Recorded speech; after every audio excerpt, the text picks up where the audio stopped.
Neal Porter has always been fascinated by cars. I started collecting cars in high school. Certain cars have a certain history to them. I knew a lot of the designers. Cars that I was interested in when I was a kid, the cars that my dad, my family couldn't afford, and now I'm buying those cars. That fascinated me then. There's cars in here that's probably worth $15,000, $20,000, and they would probably go up to $500,000. One of his treasures is a 1930 Packard that was the property of a South American president. I bought it in Argentina, and it was Juan Peron, Eva Peron's car. I bought it in 1966. It took me over a year to get the car after I bought it. Argentine Customs wouldn't release it, said it was a piece of artwork, and really it was built right in Detroit. The car was advertised in a magazine, and I wrote the owner and told him I was interested in the car, and he answered me back that the car was sold. Okay, fine. And then a month or so later, I got another letter, and this time it had a phone number in it.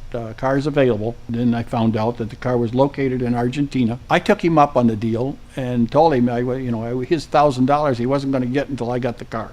John D. Rockefeller, that's the car that we used for my daughter's prom. She came to me one day and she says, "Dad, all the kids are getting limos for the prom, and I need one." In my generation, nobody did anything like that. And I stopped and thought for a minute, and I said, we will get the 34 Packard out, and we'll do that.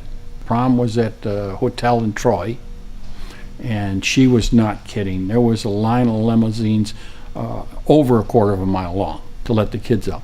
Well, that car has a siren, and I leaned on the siren and went around all the other limos. And I pulled up to the front door. I had a chauffeur's cap on. All the kids and all the limo drivers, they come out of their cars, and they was wondering what was going on. And she said the kids were bugging her all night, wanting to know where she rented that limo at. There was a movie studio in Pontiac that found out that I had all these cars. Wanted to know, they'd been renting their cars one at a time from all over, and they said it was a big hassle. But they found out I had so many cars, would I be interested in renting them a group of cars? And I said, yeah, I'd talk to you about that. But they were very disappointed when they got here, because this is not the kind of cars that they want. They want the regular cars that somebody next door had and stuff like that. And so many of these cars are special low production cars. And that's not what they wanted.